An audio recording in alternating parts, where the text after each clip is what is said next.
জুলাই গণহত্যার বিচার নিয়ে গড়িমসি জাতি সহ্য করবে না বলে মন্তব্য করেছেন বিরোধী দলীয় নেতা ও জামায়াতের আমির ডাক্তার শফিকুর রহমান। সংসদ অধিবেশনে এই মন্তব্য করেন তিনি। এ মাসের মধ্যে জুলাই জাদুঘর খুলে দেওয়ার আহ্বান জানান তিনি। এ সময় স্বরাষ্ট্রমন্ত্রী সালাউদ্দিন আহমদ বলেন, জুলাই স্মৃতি জাদুঘর ৫ আগস্ট উদ্বোধন করবেন প্রধানমন্ত্রী। বলেন, শেখ হাসিনা দেশে ফিরলে আত্মসমর্পণের সুযোগ নেই, গ্রেপ্তার করে রায় কার্যকর করা হবে। মেহরবানি করে এই জুলাই জাদুঘরটা খুলে দেন। বিচারের ব্যাপারে কোনো গড়িমসি এই জাতি আসলেই সহ্য করবে না। এই ট্রমা বহন করার শক্তি এই জাতির নাই। বিচার হতেই হবে। তবে অবশ্যই এটাও বলবো, কারো উপর যেন অবিচার করা না হয়। হাসিনাকে ফিরিয়ে নিয়ে আসার জন্য ইন্টারিম গভর্নমেন্ট থেকে শুরু করে এই পর্যন্ত আমরা তাগাদাপত্র দিচ্ছি। আমরা চাই তিনি ফেরত আসুক, বিচারের মুখোমুখি হোক। তবে আইনমন্ত্রী বলেছেন তাকে আসলে অ্যারেস্ট করা হবে এই জন্য যে শি ইজ অলরেডি কনভিক্টেড।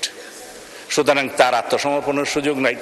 তিনি আসলেই তাকে গ্রেফতার করা হবে, রায় কার্যকর করা হবে। যদি আপিলের কোনো সুযোগ থাকে সেটা অন্য কথা, আইন আদালত বলবে।